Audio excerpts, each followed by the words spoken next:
नमो वायडियाडं नमो वच्छायाडं नमो लुए सव्यसाउडं। देवादिदेव चिंतामणि पार्श्वनाथ भगवान की, शासन नायक भगवान महावीर स्वामी की, चारि चक्रवर्ती आचार्य शांति सागर जी महाराज की, संत श्रोमणी आचार्य धर्म सागर जी महाराज की, वात्सल रत्नाकर आचार्य विमल सागर जी महाराज की, मर्यादा शिष्योत्तम आचार्य भरत सागर जी महाराज की, राष्ट्र संताचार्य श्री 108 विद्यानंद जी महाराज की, आचार्य श्री 108 सुत सागर जी महाराज की, प्रज्ञा मुनि श्री 108 अमित सागर जी महाराज की, 2.5 दीप में 3 कम 9 करोड़ मुनिराजों की जय। बोलो पाठशाला पंडिता मुनि श्री 108 हनुमान सागर जी महाराज की जय। जैसे कल प्रतिमाओं के बारे में, मंदिर के बारे में, मंदिर निर्माण कराना और प्रतिमाओं को बनवाना बहुत ही सातिशय पुण्य का कार्य है और ये कार्य भव्य जीवों के द्वारा होते हैं। उनकी ही ऐसी भावनाएं बनती हैं। प्रतिमाएं दो, पर प्रतिमाओं को देखना चाहिए कि जैसे प्रतिमा नाक कान आदि जो हैं, यदि नाक टेढ़ी हो तो दुख का कारण है। यदि अवयव छोटे हों तो क्षय कारक है। हर चीज हमारी क्षय होती जाएगी। नेत्र यदि विकृत हो तो नेत्र का विनाश होगा।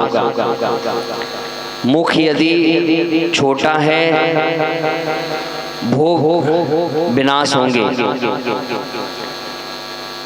कमर हीन हो तो आचार्य नाशक है। जंगाहीन तो पुत्र मित्र इनका विनाश होगा। यदि आसन छोटा हो तो अपने पास यश रिद्धि आदि जो है उनका नाश होगा। देखिए कई लोग जगह देखा है, जैसे भगवान की प्रतिमा तो बड़ी है, आसन क्या है, छोटा है, पैर लटक रहे हैं। यानी अपना भी कहीं बैठते हैं तो आसन देखते कि नहीं कि आसन है, व्यवस्थित है कि नहीं है। तो भगवान की जो है इन सब चीजों का विशेष करके जब भी प्रतिमाएं लें, विराजमान करें, हाथ यदि छोटे हैं, पांव छोटे हैं तो धन का क्षय होगा। ऊर्ध्वमुख ऊपर मुख हो तो धन का नाश। टेढ़ी गर्दन तो स्वदेश का नाश, यानी अपना देश छोड़ना पड़ेगा।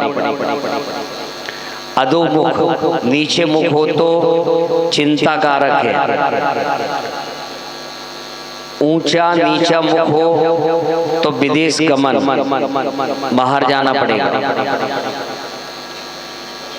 विषयासन विषयम आसन हो तो व्याधि कारक है। अन्याय के धन, यानी अन्याय के धन से आदि जो है निर्मित मूर्ति कराई तो दुष्काल कारक है। रौद्र रूप ऐसी प्रतिमा है तो जो प्रतिमा का निर्माता है उसका नाश होगा। अधिक अंग जो है दिगंबर प्रतिमाओं में कि अधिक अंग आदि नहीं होते, है ना। और प्रतिमाओं में जैसे 4 हाथ 6 हाथ आदि जो है, लेकिन दिगंबर प्रतिमाओं में ऐसा नहीं होता। यदि किसी ने बना दी तो शिल्पीकार का ही नाश होगा। तो दिगंबर प्रतिमाएं ऐसी नहीं बनती हैं। तो इस प्रकार से जो है पतले उदर, पेट पतला है तो दुर्भिक्ष कारक है। तीर्थी दृष्टि यदि इधर उधर, तो यदि विरोधक यानी लोग जो है उसके विरोधी होंगे। अधो दृष्टि नीचे दृष्टि है तो विघ्न कारक और पुत्र का नाश। ऊर्ध्व दृष्टि भार्या नाश। नेत्र रहित यदि प्रतिमा की नेत्र नहीं है तो व्यक्ति के भी नेत्र का नाश होगा। अब आपको बताएं, जैसे प्रतिमाएं जो होती हैं, कई लोग प्राचीन प्रतिमाएं कपड़ों से इतना घिसते हैं तो नेत्र ही घिस जाते हैं। अब इसी के बाद उस प्रकार से मार्जन करें कि प्रतिमाओं के जो नेत्र आदि हल्के हाथों से जो हमें क्या उस पे जो जल के जो कण रह गए हैं उन कणों को क्या करना है, शोकना है। ठीक है ना, ऐसा नहीं रगड़ रहे। कई जगह देखे खूब और 20-20 आदमी करते, 20-20 रगड़ रहे, सब रगड़ते। एक आदमी जाके हल्के हाथों से आदि जो है मार्जन आदि करना चाहिए। पेट बड़े पेट यानी जो है जैसे मोटापन पेट वो कर दिया, यानी सम प्रतिमा इस हिसाब से बनती है कि बिल्कुल विकृत दिखाई नहीं देती है। और यदि ऐसे बनाते हैं तो पेट रोग का कारण होगी। हीन अधिक उदर हृदय में रोग नाशक। कंधेहीन यानी छोटे बड़े जो है तो मूर्ति बनाने वाले का पुत्र का जो है नाश होता है। और ऐसे कई बार जो है ऐसी घटनाएं आदि देखने में भी आती हैं कि किसी ने प्रतिमाएं आदि जो है विराजमान की और उसके बाद की उसकी कोई घटना हुई, कुछ भी हुई, तो प्रतिमाओं को बहुत ही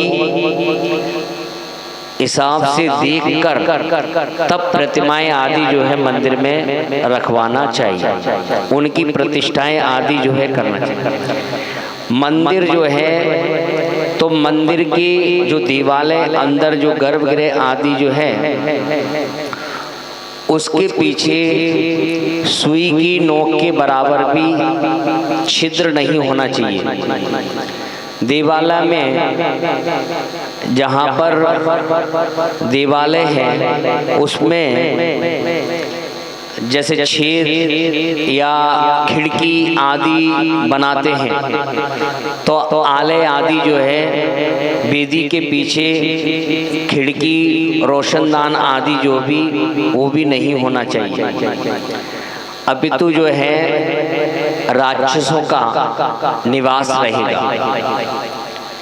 इसलिए मंदिर बहुत ही सोच समझकर मंदिर के वास्तुकार, देखिए घर के वास्तुकार और मंदिर के वास्तुकार दोनों अलग,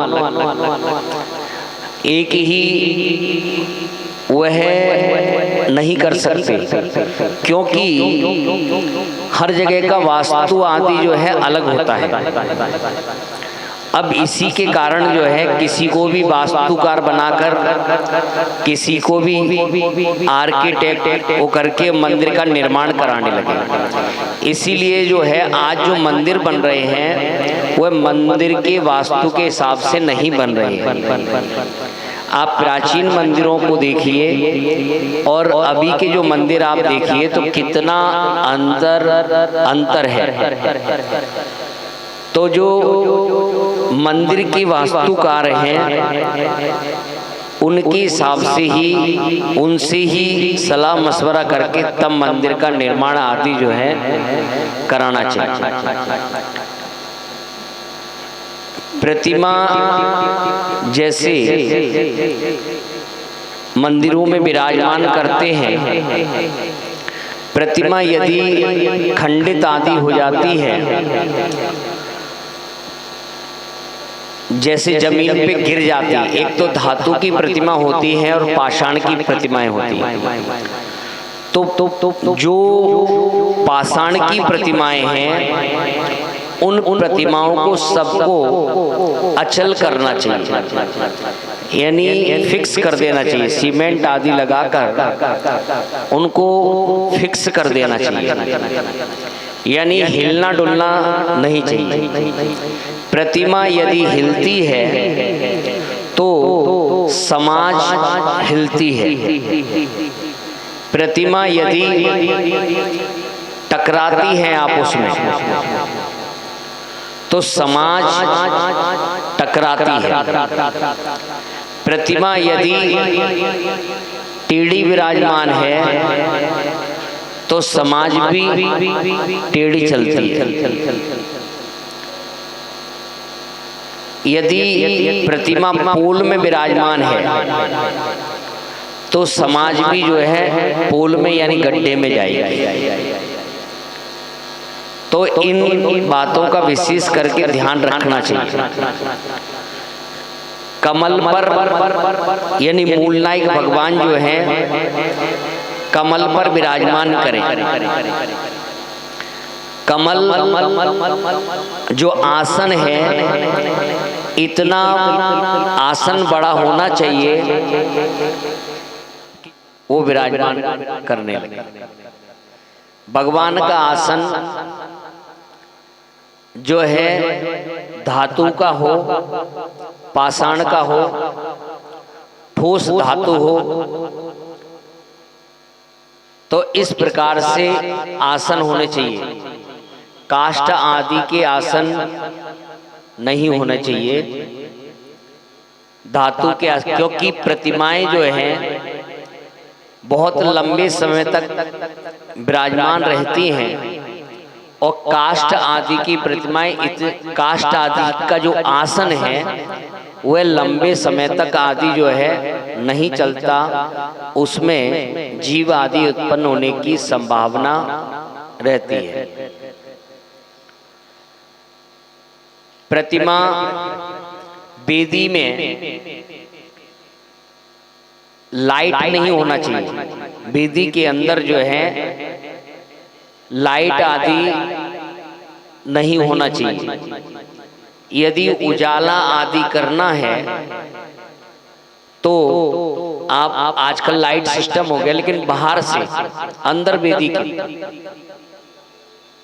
और यदि अंदर है तो जीव आदि होते हैं फिर वो भगवान के ऊपर ही, तो इसीलिए लाइट अंदर नहीं होना चाहिए। वेदी में कांच आदि भगवान के आगे पीछे आदि कांच आदि नहीं होना चाहिए। आज प्राचीन यदि देखे जाएं तो कहीं पर भी वेदियों में कांच आदि नहीं होते थे।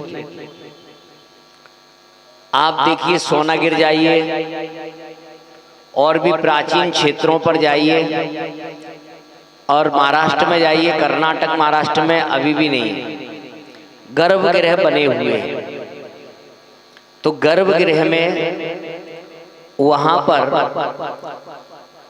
गर्भगृह में भी दर्शन करने के लिए जैसे वो लगाते थे खिड़की सी डंडे सरियादार, जिससे भगवान जो है स्पष्ट दिखाई दे। अभी क्या होता है कि कांच लगा देते हैं तो कांच में भगवान नहीं दिखाई देते। क्या होता है, अपनी फोटो आती है मंदिर में, ये लाइट पंखा ट्यूबलाइट आदि वही चमकते है ना। तो ये मंदिर में वेदी में कांच आदि जो है नहीं लगना चाहिए। प्रतिमा जैसे कल बताया था कि प्रतिमा जो है उसकी दृष्टि सामने जाना चाहिए। अब क्या हो गया कि जैसे भगवान पूरब मुखी या उत्तर मुखी। राजस्थान में कई जगह मंदिर जो है, मंदिर पश्चिम दक्षिण मुखी, पश्चिम मुखी कई मंदिर जैसे मिलते हैं, लेकिन भगवान अंदर जो है पूरब उत्तर मुखी है। अब क्या है कि कहा कि भगवान वो गेट बंद है, उनकी दृष्टि जो है नहीं जा रही बाहर, तो क्या करते हैं, कई जगह भगवान के सामने शीशा लगा देते हैं। अब यदि सामने शीशा लगा दिया तो उसका सारा रिफ्लेक्स उधर जा रहा है, तो भगवान उत्तर मुखी हैं, तो क्या हो गया कि इधर का सारा भार जो रिफ्लेक्स से वो उत्तर क्या हो गया, भारी हो गया, और उत्तर और पूरब हल्का होना चाहिए, और दृष्टि से दृष्टि टकरा रही है। दूसरी बात, अभी आप खड़े होगे दर्शन करोगे तो जो प्रतिमा सामने दिखाई दे रही है जो शीशे में, उसकी तरफ आपकी क्या हो रही है, पीठ हो रही है। तो ये अभी कुछ वास्तुकार ऐसा पता नहीं किस हिसाब से कि दृष्टि आदि जो है बाहर आदि, लेकिन ऐसा नहीं। प्राचीन तो 108 कलशों से अभिषेक शांति धारा आदि करके, और दूसरी प्रतिमा जैसे उतनी बड़ी ही प्रतिमा, जो प्रतिमा खंडित आदि हुई है, तो वैसी प्रतिमा आदि जो है विराजमान आदि करना चाहिए, और उस प्रतिमा क्षमता के अनुसार दान आदि देकर वह पुराने उसका जीर्णोद्धार कराना चाहिए। नए मंदिर तो हम लोग बनवा लें, लेकिन पुराने उनको जो है जीर्णोद्धार करना। कुछ लोग क्या है बोले वहां देंगे जहां नाम होगा, क्या यदि मंदिर में कोई काम हो वहां नाम नहीं हो रहा तो नहीं देगा, और पंडाल का एक दिन का काम है पर वहां पोस्टर लगेगा तो दे देगा। बस नाम होना चाहिए, माला डलनी चाहिए, फोटो खींचना चाहिए, वहां दे देगा।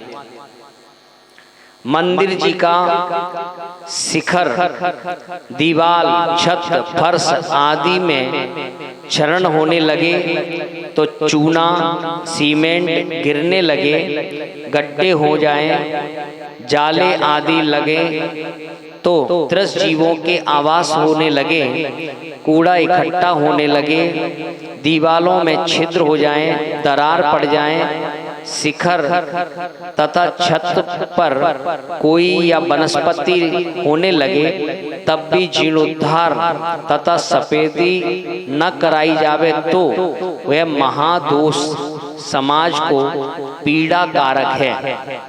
यानी छतों पे जाते ही नहीं कभी, छत पे है, मंदिरों की छतों की क्या हालत है देखो, और जितना भी कूड़ा कचरा जो है क्या कबाड़ा इकट्ठा होता रहेगा। कई कई जगह ऐसा गद्दा आदि जो है, अब महाराज जैसे कभी ऊपर छत पे बैठते तब देखते कि हाँ भाई क्या नाम है जो है, तो इतनी बीटें पड़ी हैं, गंदगी पड़ी है। अब सोचो कि समाज में कहाँ खुशहाली होगी। तो उन मंदिरों को देखना चाहिए, छतों को देखना चाहिए, कोई कहीं पर पेड़ आदि तो जो है नहीं लग रहे हैं। तो इस प्रकार से मंदिर की, बोले हम अपने घर की छत ही नहीं देखते हैं, तो इसलिए टाइम ही नहीं घर की छत देख रहे, तो इसलिए लेना ही बंद कर दिया। बोले अब छत की जरूरत नहीं, हम तो फ्लैट में रहेंगे तो छत की जरूरत ही नहीं है, होती नहीं छत। यदि मंदिर जी में हड्डी मांस चर्बी आदि गिर जाए, कोई पक्षी आदि जो है लेके आ जाए, सूकर आदि जानवर प्रवेश कर जाए, सुगर घुस जाए। कई जगह मंदिर ऐसे बन रहे थे सुगर घुसते रहते और घुस जाते। अभी मैं राजस्थान में एक जगह गया था, वहाँ ऐसी जगह मंदिर जो क्या नाम पता ही नहीं चला। चांडाल आदि स्पर्श मनुष्य का प्रवेश हो जावे तो अशुद्ध पदार्थों को दूर करके पूरा मंदिर धुलवा कर सफेदी कराना चाहिए। तत्पश्चात विधि पूर्वक अभिषेक शांति विधान जप एवं हवन आदि अनुष्ठान पूर्वक शुद्धि करके ध्वजारोहण करना चाहिए। मंदिर जी में विराजमान प्रतिमा शुभ दिन व शुभ लगन में विधि विधान पूर्वक उठाना चाहिए। जैसे मंदिर की वेदी आदि का कोई कार्य है तो शुभ लगन आदि हो तभी जैसे कार्य करना चाहिए।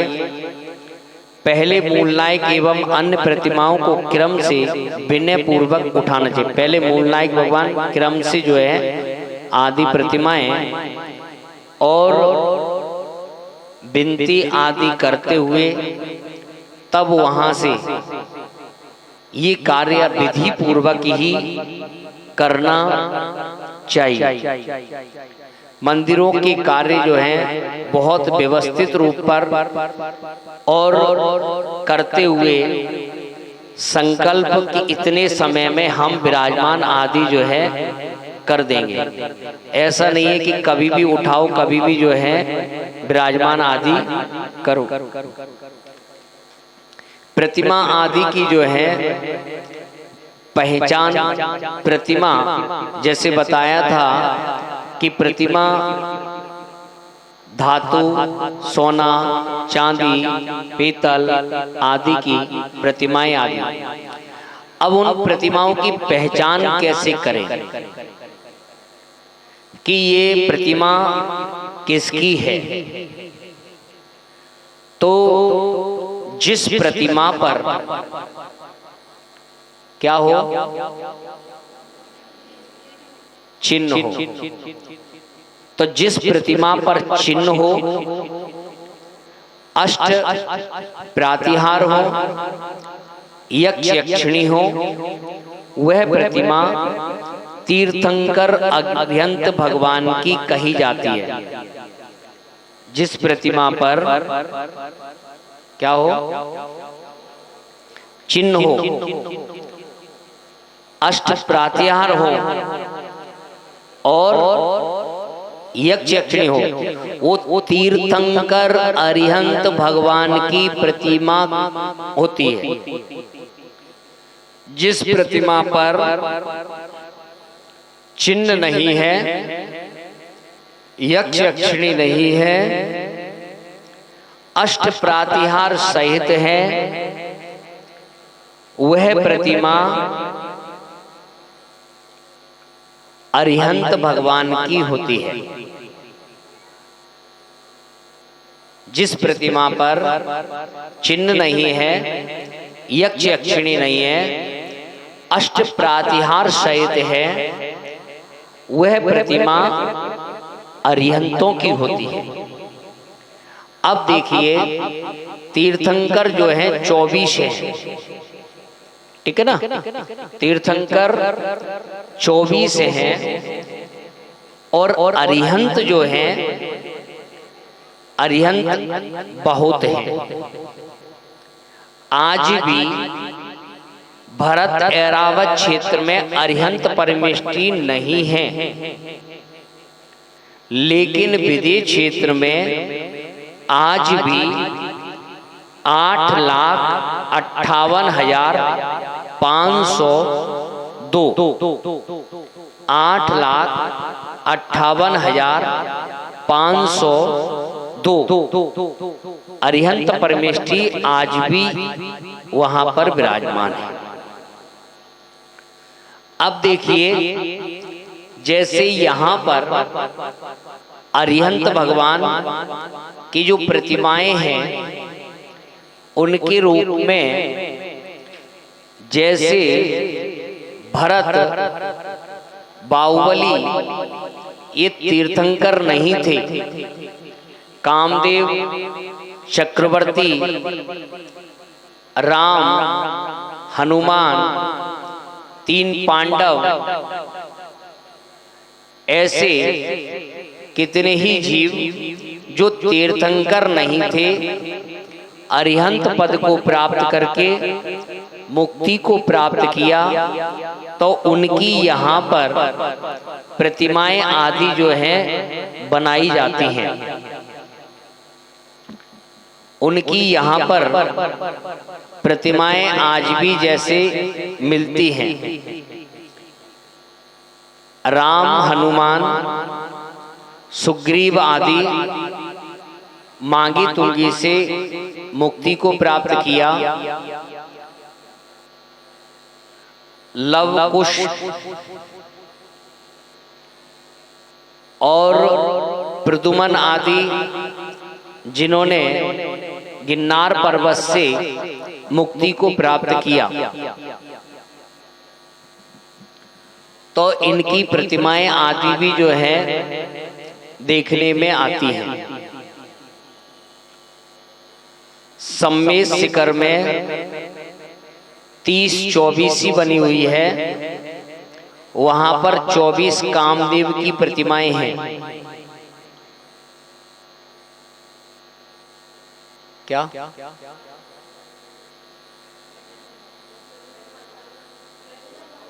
अच्छा, प्रद्युमन, हाँ, जैसे प्रद्युमन और वासुदेव ये दोनों ही कामदेव थे, और कामदेव नियम से क्या होते हैं? मोक्षगामी जीव होते हैं। जो बलराम थे, बलराम अति सुंदर, और उनकी जो है मूर्ति है मांगी तुंगी में बनी है, तो वो क्या किया? पीठ करके बैठ गए हैं। तो ऐसे जीव जो हैं, तो इसीलिए अरिहंत भगवान और जो अकृत्रिम चैत्यालय आदि हैं, वहां पर भी किनकी प्रतिमाएं हैं? अरिहंतों की प्रतिमा। भरत चक्रवर्ती ने 72 जिन चैत्यालय बनवाए कैलाश पर्वत पर, उसमें यानी किनकी प्रतिमाएं बनाई?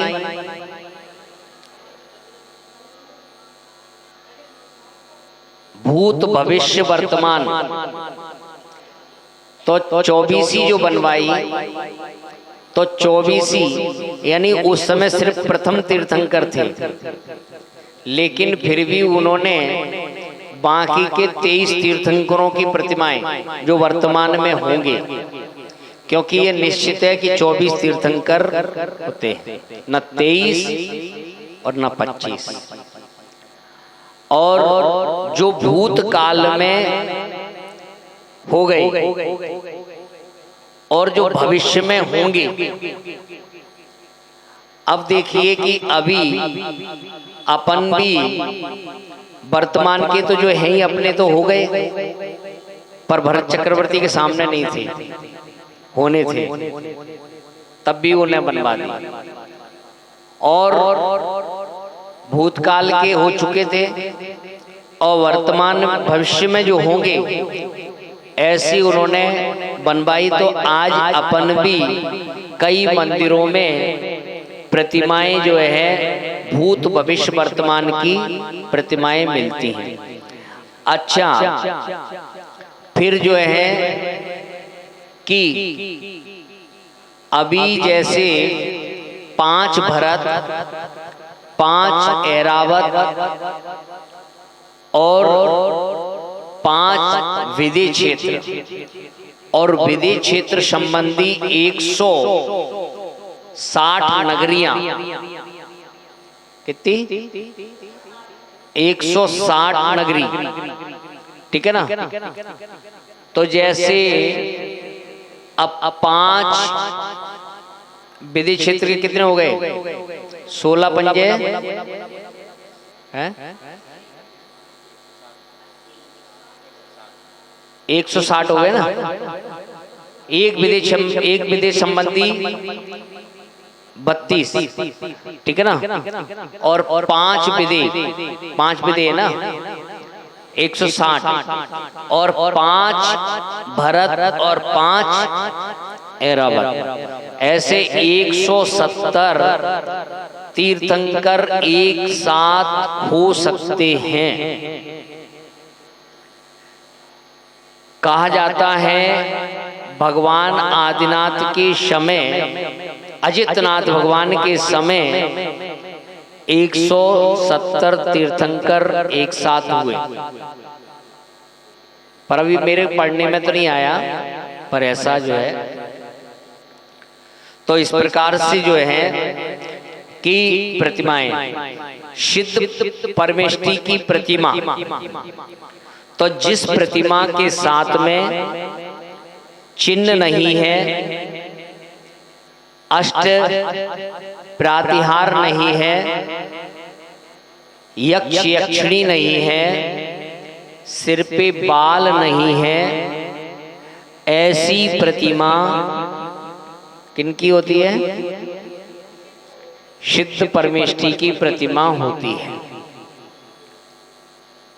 तो ये प्रतिमाओं की हम पहचान, अब देखिए जिस प्रतिमा के सामने भगवान दूसरे रखे तो चिन्ह दिखाई नहीं रहा, तो हम कैसे पहचान करें कौन से भगवान की है? चिन्ह से ही तो पहचान करते हैं। तो इसीलिए प्रतिमाओं के सामने प्रतिमा नहीं होना चाहिए, और जो विराजमान करता है तो उसके कार्यों में भी व्यवधान आता रहता है।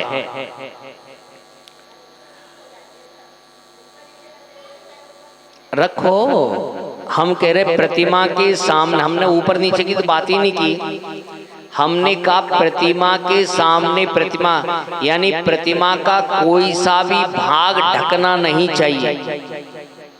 तुम ऊपर नीचे कहीं भी रखो,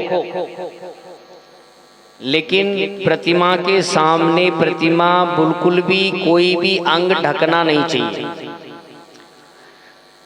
अब जो है कहते हैं कि सिद्ध परमेष्टि निराकार हैं। पहली बात तो कि सिद्ध भगवान निराकार नहीं है, सिद्ध भगवान आकार सहित हैं। सिद्धों का आकार कैसा है?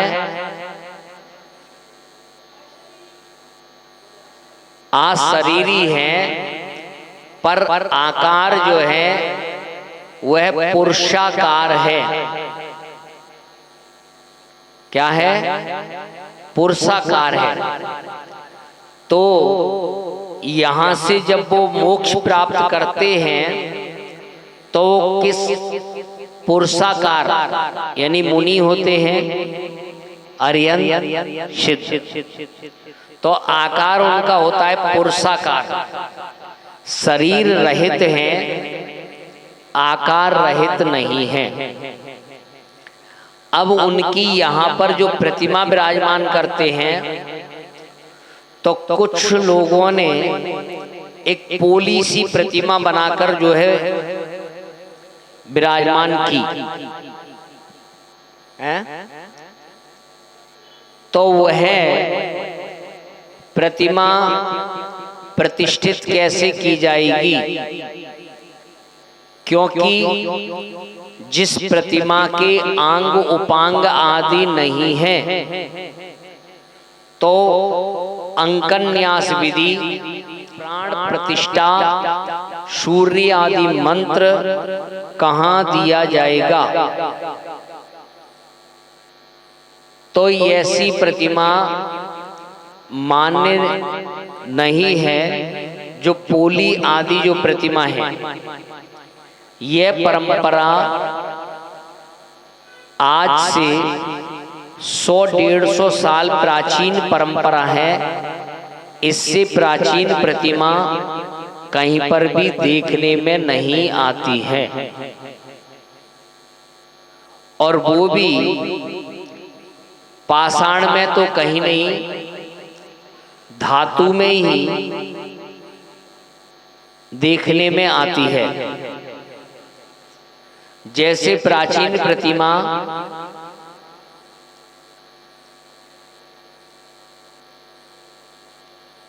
चांदनी चौक में एक चैत्यालय में रखी है, करीब 1935 के आसपास की है, और जो है सदगिरे के चैत्यालय में, और जो है अलीगंज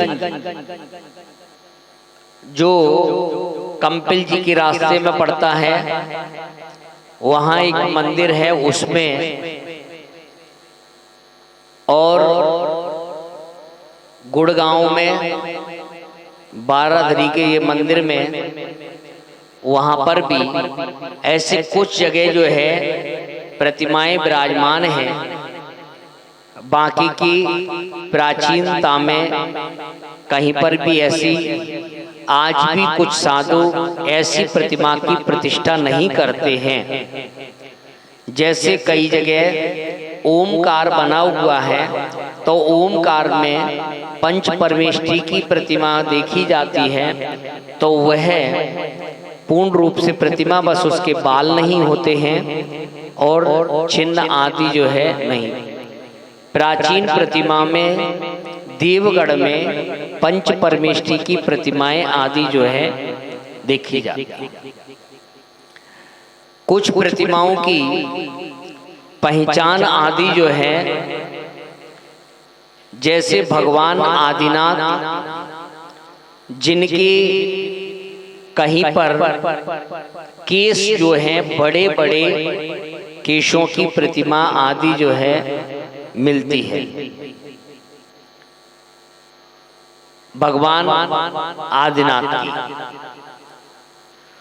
सुपार्श्वनाथ भगवान की प्रतिमा जो है 5 फण सहित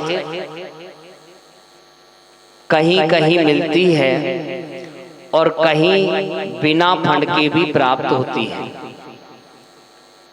अधिकतर बिना फंड की होती है, और कहीं पर फंड सहित मिलती है। तो इसका मतलब है कि सुपार्श्वनाथ भगवान पर भी कोई उपसर्ग आदि ऐसी घटना आदि हुई। भगवान पार्श्वनाथ की प्रतिमा, जिन पे 5 फण, अधिकतर 7 फण और 7 फण से अधिक प्रतिमाएं प्राप्त होती हैं। 5 फण की प्रतिमाएं कम हैं, लेकिन 7 फण की प्रतिमाएं अधिक हैं, और उससे अधिक फणों की प्रतिमाएं, यानी 108, 1008 तक की फणों की प्रतिमाएं मिलती हैं। कहीं कहीं बिना फण की प्रतिमाएं विराजमान। पहचान आदि के लिए जो है कि फण सहित प्रतिमा, इससे पहचान हो जाती है। लेकिन प्राचीन प्रतिमाएं अधिकतर फण सहित ही प्राप्त होती हैं। अब नए नए लोग, क्योंकि आजकल जो है डिग्री प्राप्त कर ली, किसी ने MBA कर लिया, किसी ने CA कर लिया, कौन कौन सी डिग्रियां कर ली, तो लोग जो है आचार्यों से ज्यादा एक्स्ट्रा अपनी अकलों को लगाकर तो प्रतिमाएं आदि बिना फण आदि की कुछ लोग उन प्रतिमा जो फण सहित हैं उनको गलत ठहराते हैं, आपको बिना फंड की प्रतिमा विराजमान करना है, करो, कोई बाधा नहीं, लेकिन आचार्यों को गलत नहीं ठहराना चाहिए।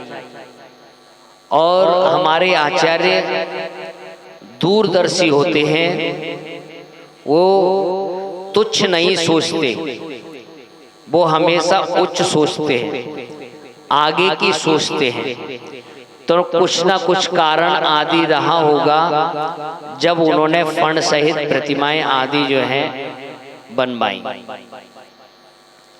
भगवान बाहुबली की प्रतिमा जो आज हमारे सामने भगवान बाहुबली गोमटेश्वर 1000 वर्ष प्राचीन प्रतिमा और चारित्र चक्रवर्ती नेमी चंद सिद्धांत जिनके कार्यकाल में, जिनके सानिध्य में वह 12 वर्ष में वह प्रतिमा बन के तैयार हुई।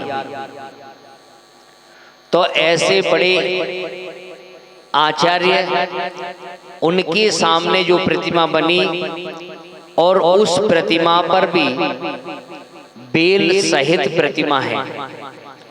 तो बाहुबली भगवान की जो प्रतिमा है वह बेल सहित प्रतिमा प्राप्त होती है, जिससे पता चलता है कि वह भगवान बाहुबली की प्रतिमा है। कोई उससे वीतरागता आदि जो है घटती नहीं है, वीतरागता खत्म नहीं होती।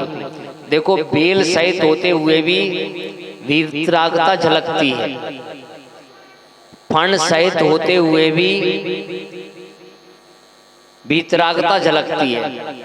लेकिन जिसके अंदर राग भरा पड़ाई है तो वो सोचता है कि फण सहित है, नमस्कार करूं कि नहीं करूं, तो वो इसमें ही लगा रहता है। वीतरागता हमें देखना चाहिए।